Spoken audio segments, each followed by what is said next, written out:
Talking with the experts. Is if you use a bot, you want to make sure that you make it easy for people to actually connect with a human being. And you want to make sure that you have a phone number on your website. I can't tell you how frustrating it is to deal with a chatbot and not even have a way to communicate with a human if I wanted to. This happened recently with, I won't mention their name, but a very big telephone company that is my provider. I had a ridiculous time trying to reach a rep in order to cancel one of my phone lines because I had two mobile phones. I have one that's an Android, and then I got a second one as an iPhone because I wanted to be able to use it for some of the work I do, and also because Clubhouse was only available on iPhones at the time. So I got this second line. I had it for maybe another 6 months, and then I wanted to get rid of it. And I went to the website and I tried to communicate with somebody. It probably took an hour in order to get a human being. And then I couldn't even get a phone number out of them. It was just such a horrible experience.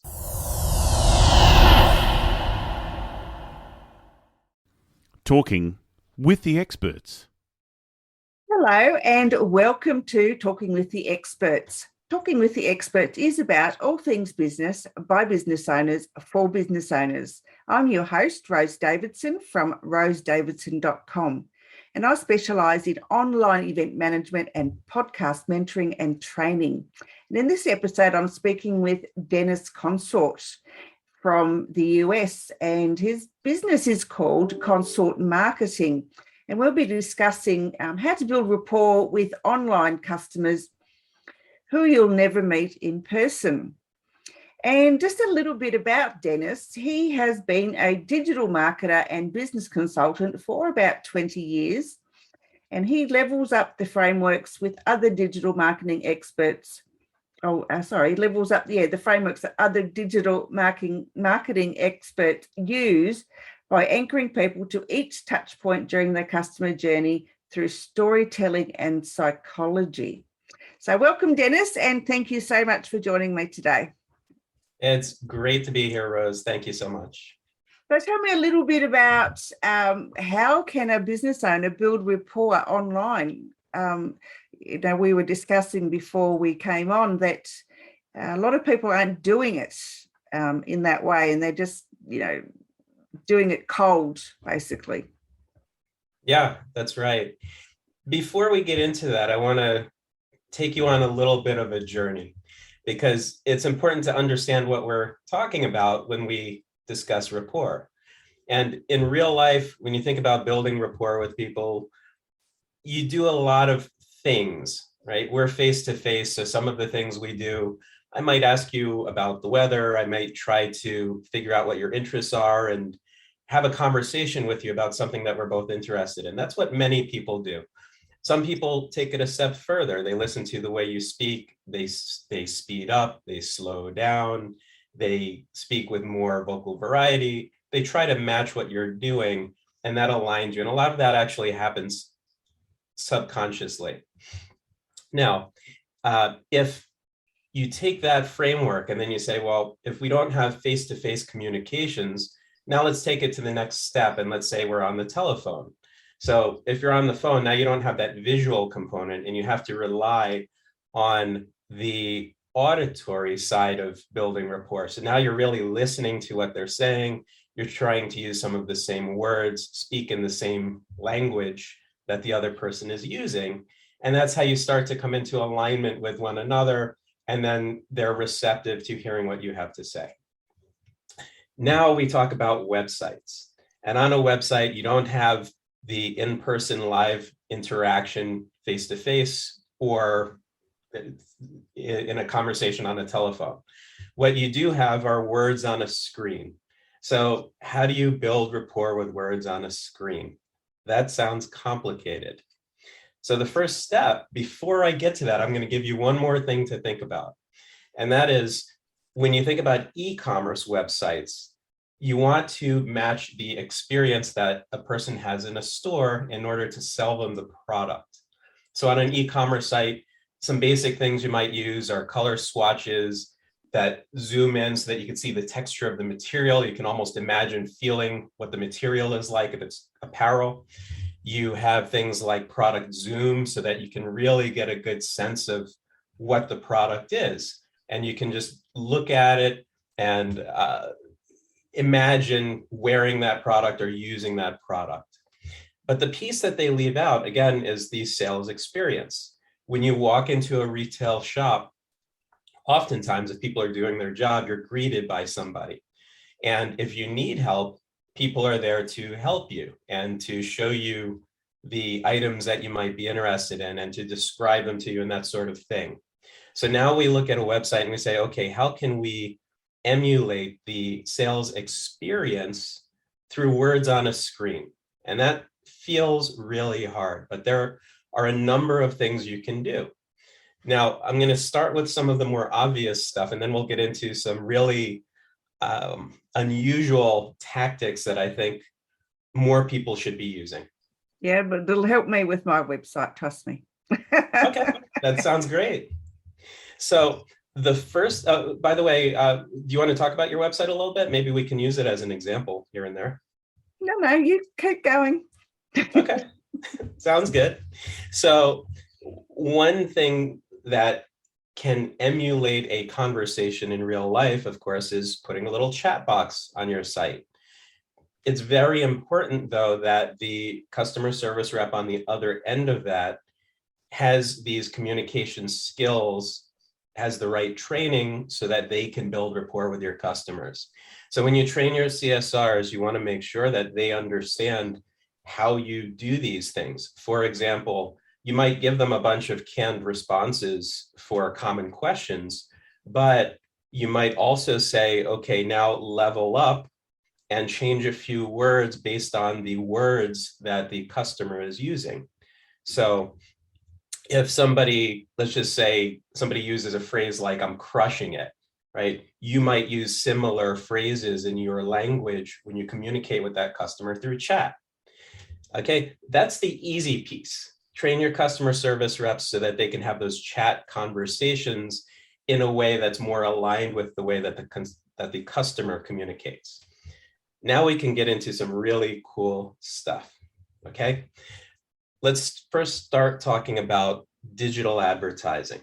Most people will try to target based on what they think people want to buy, and they don't really think about what happens after that. So I'll give you an example.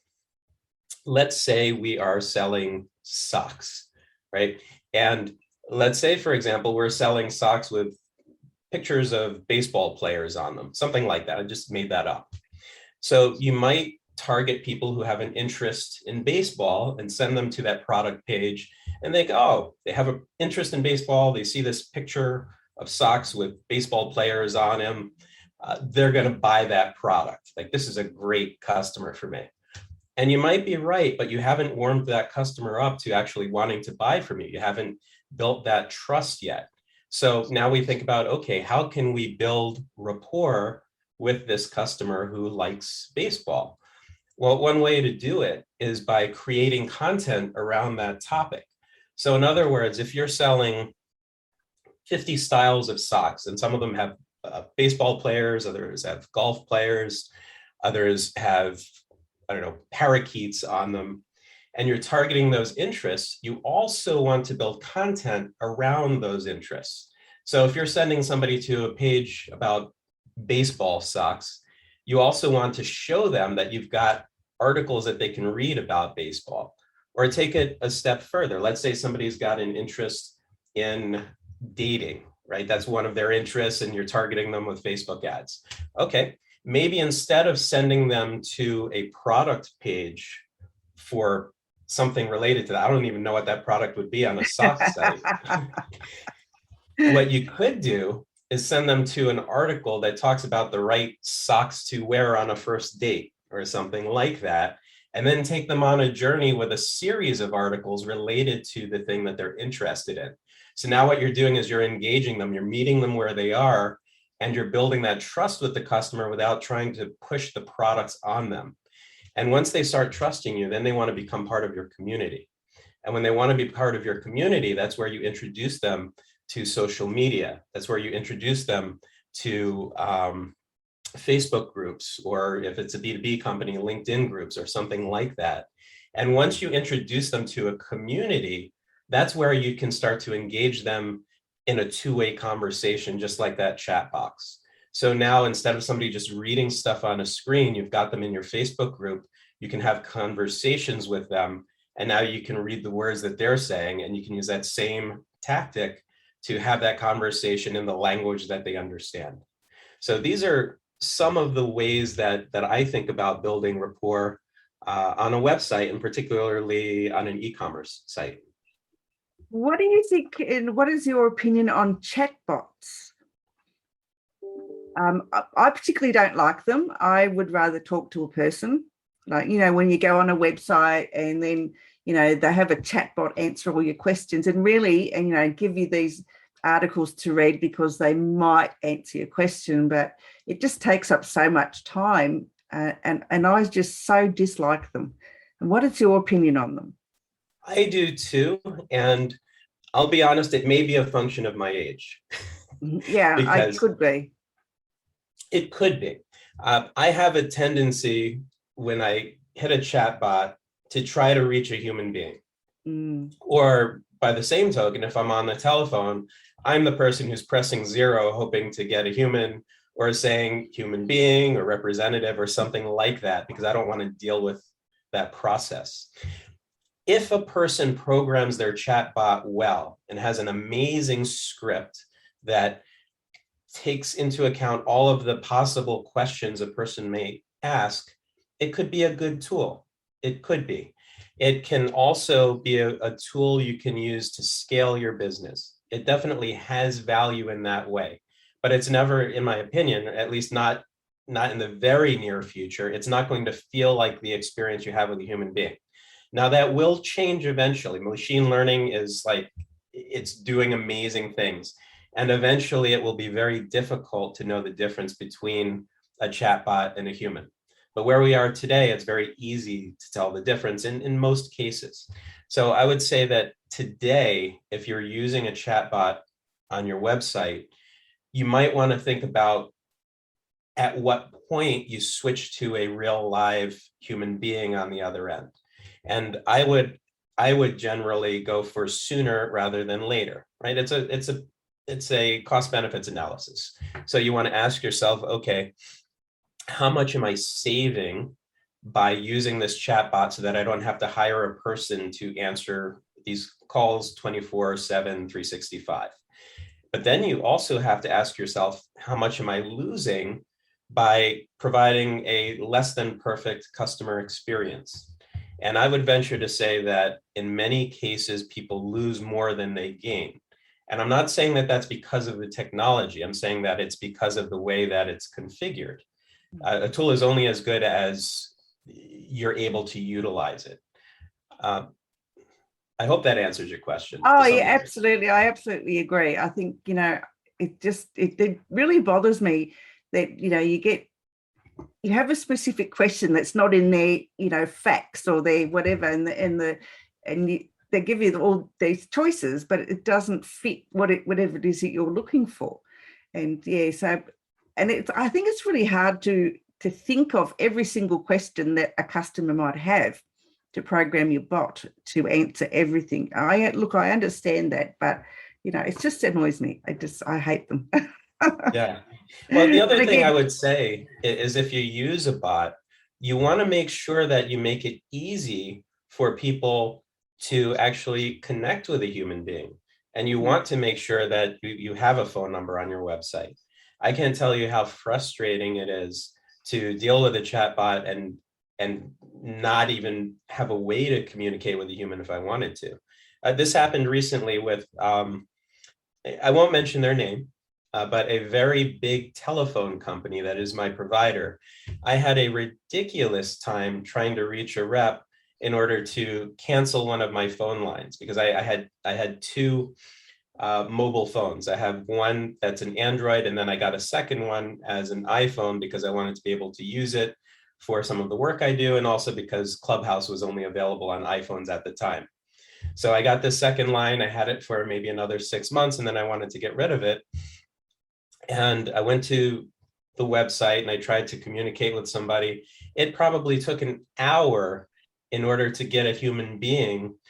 And then I couldn't even get a phone number out of them. It was just such a horrible experience. So with that in mind, if I had more choices, I would probably just pick a different phone company at that point. So the point is, always think about the customer experience and what it means to lose a customer. We all know that the cost to acquire a customer is much higher than the cost to retain a customer. And so that's something you want to think about with those chatbots. Yeah, and also it's the cost of losing a customer, because they'll tell one person and they'll tell 10 people, and it'll just keep spiraling. And so those people won't go to your website or whatever because one person's had a bad experience. And so a lot of people, follow what their friends or family, their experience, they'll follow that and take their advice to say, don't go there because it's crappy. But, so you could be losing 10 times the amount that you actually gain. So it's quite something to be mindful of. Easily. And the other, you're 100% correct. And the other piece of it is human beings, in my opinion, are wired to complain. So we love leaving negative reviews when things don't work out our way. But to get us to leave a positive review, that takes a lot of work. And so when you lose one customer, to your point, when you provide a bad customer experience for one person, that is amplified so much, and you have to do so much for so many other people to make up for it. Absolutely. 100% agree with that. So, having conversational sales, whether it's face-to-face as we are, or just, having a good customer experience by reading and guiding them to other places on your website, how can you then build a funnel that will get them to actually to the point of buying something from you? Very good question. So the first thing you want to do is figure out how to get them onto some sort of list. You can do that at different stages of the funnel. The sooner you can do it, the better. So when you bring somebody to your content where you're talking about those baseball socks, you might want to have some sort of lead magnet that gets them to sign up for an email newsletter. And in fact, if we go back to the original topic of this conversation, imagine you're a sock company and you've got some piece of free content that you can give to people who are interested in baseball. Like, imagine that instead of just, here's our catalog of socks. That's much more valuable to somebody who has that interest than just a catalog of socks. So think about what you can provide to people, what value you can give them to convince them to sign up for your newsletter, to join your social media channel or something else. And then once you have them in that environment, you're able to push more content to them that they would be interested in. And this is where the segmentation really matters. So you want to think about and segment your list according to people's interests, where they came from, the products that they bought or are interested in, and then tailor your content accordingly. Now, not every company has the resources to do that for every single customer. It's just not practical for every business, but do it to the degree that you can. If right now your email list is, let's say, just a few thousand people, maybe instead of just blasting the same message to everybody, maybe you can figure out 2 or maybe even 3 different segments that you can target. And if you have more time, more energy, and a bigger list where it makes more sense, then divide it even further. And this is a way that you can also build rapport with those customers, because now you know their interests. You're going to start feeding them content that they're really interested in. So in fact, in addition to any newsletters that you send out, you can now start creating these flows, right? These email sequences, and you can pre-build them, and you build it once and you don't have to rebuild it. Maybe you tweak it here and there, like once a year or something like that. So just using the baseball example, and by the way, I know nothing about sports, so don't ask me. But using the baseball example, you can create an email sequence related to, let's say, baseball at the top. And then as they go deeper into it, now you're going to start merging the two topics, right? So you have your product, which is, let's say, socks, and what they're interested in, which is, let's say, baseball. And in the beginning, maybe it's like more baseball, less socks, and then eventually it's 50-50. And then you're going to start moving in the direction of the products that you want to sell, or the other calls to action that you want to use to compel people to engage your community in some other way. In addition to that, you also want to think about, okay, now I've got rapport with this customer. They see us as being part of their universe. We have the same interests. We speak the same language. They're reading our emails. Okay, now what? Well, we put all of this work into getting this one person into our ecosystem. I bet they know 10 other people who are just like themselves. So now you think about, okay, how can I convince this person to reach out to their friends, to share our content on social media, to do some other things, to bring other people into our community. And if you can do that, now you're rocking and rolling. Now you've got an entire community of people who you've built rapport with, and they are your brand advocates. Now they're talking about you. There's this buzz going. They've got this conversation going about your company, and they're saying, you know what? This company really cares about us. Like I went to the store, I saw some socks on the shelf, but all I could think about was this other company that gave me all of this information about baseball. And I had to go home and I had to buy from them. Yeah, information is knowledge is power, so they say. So I guess having this in the written word, giving value to a potential client or customer is always a good thing. I don't particularly like email sequences. I mean, for me, I don't like receiving them because I know what they're trying to do at the end. You know, going to sell me a course, or they're going to sell me a book or whatever. Because but to I think we know just get to the point, because I'm one of the people that, you know, don't do all the fluffy stuff. Just tell me what you want from me. But and sometimes it's hard to do that and to think like a customer. And I think you brought up an amazing point, which is everybody thinks that there is one answer to every question. So in other words, a company may say, you know what, I'm going to build one funnel for people who are interested.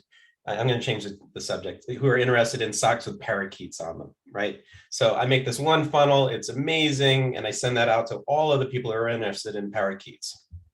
Well, here's what I would say. You want to also track people's behavior, and you want to say, this is where the journeys get a little bit more complex when you're building them out. You can say, okay, let me start with, to your point, let's just use you as an example. Okay, we sent somebody and it's a newsletter and it's got 300 words in it. I'm making that up. I have no idea what length it would be. Okay, somebody's either going to open it or they're not going. I'm sorry, somebody's either going to act upon it or they're not going to act upon it, right? They're going to click through or not.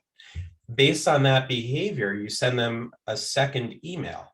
Now, if they click through, okay, that language is working with the customer. Let's repeat that. Let's send them another email with 300 words. If they didn't act upon it, okay, the next email, maybe we try a shorter length and see if that is more engaging with the customer.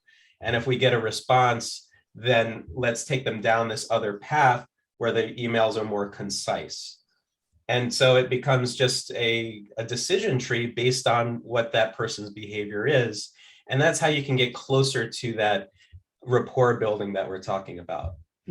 Yes, it's important. And I think a lot of marketers are missing the point, to be honest. They're missing the mark on engaging their clients or potential clients and customers. I think we need to start a school on educating marketers how to engage clients better, and as you say, have those 2 pathways or 3 pathways if needs be, and don't be narrow-minded and laser focused on just this one pathway. Yeah, that's right. Yeah, so people Dennis, communicate in so many ways.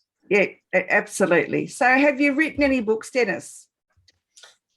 I am working on a book. I've written a few, but I threw them away because I thought they were terrible. But for myself, I am working on a book, and I'm using a very similar framework to a book that I like, that one of my LinkedIn contacts wrote. So if you've ever read The Go-Giver, I've been using it as an example in a lot of these talks. It's a really short book on basically communication and sales and that kind of thing. And it gives you a few simple rules to follow. What I like about the way he wrote it was, number one, it was very short. And number two, it used storytelling as a teaching tool. So I'm building a book kind of like that, that's more related to what I do. But I am working on books for clients. So one of my clients is a gentleman by the name of Larry Sharp, and he is writing a book called On Happiness. And so I'm producing that book for him. It's almost done. And hopefully that'll be hitting the shelves maybe in another 2 months. I'm very hopeful about that. And I have another client, his name is Hike Larson, and we're writing a book about his weight loss journey. So his story is really interesting. We actually haven't titled the book yet, so I don't have a title. But if you look up Hike Larson, you'll find the stuff that we started to create for him. This is very new. And his story is that he was, I want to say, about 330 pounds, a very, very heavy guy. And he was 32 years old, I want to say, 32 years old in China. He's in the import-export business, and he had a heart attack at 32. And he ended up in a hospital, and he almost died in the ICU, and he had to do a lot of things in order to make it. And thankfully, he had many friends there who were able to help him.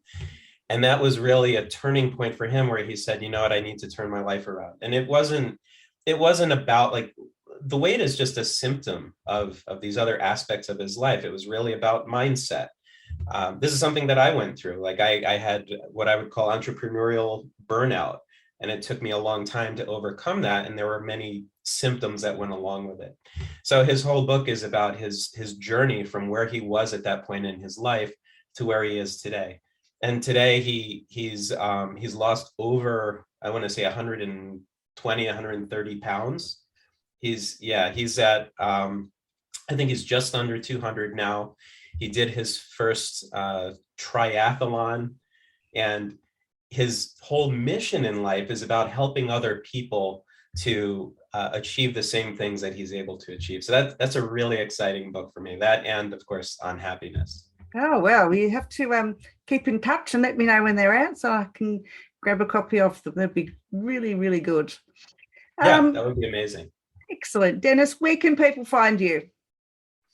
Best way to connect with me is to go to LinkedIn, look up Dennis Consorte, Consorte. Or you can just go to DennisConsorte.com. I've got a gazillion websites. If you Google me, you'll find me everywhere. If you go to Google News, I've been very fortunate lately. I have a partnership with another website, and we've gotten a lot of press about things related to the Great Resignation and the lockdowns and all of that stuff and how it's impacted the economy. So yeah, easiest way to find me, go to LinkedIn and connect. As long as you're not a spammer, I'll connect with you. Perfectly. And any final words of wisdom, Dennis? I'm going to steal somebody else's words and say that there is no such thing as failure. There is only feedback. So if you are starting a new business, if you've been struggling with your business, if you're not where you want to be, that's okay. It just means that you've received a lot of feedback that whatever you're doing isn't working exactly right. You take that feedback and you figure out how to do it better. Absolutely. I totally agree with that. Failure is not a word, really. It's an action, and there's no failures, there's only mistakes. That's right. Yeah. And I have made Dennis, lots of mistakes. And I'm very happy that haven't we all? But Dennis, thank you for joining me on Talking with the Experts. And I've really enjoyed our conversation today, and yeah, I'll keep in touch. That sounds wonderful. Thank you so much, Rose. I enjoyed this too.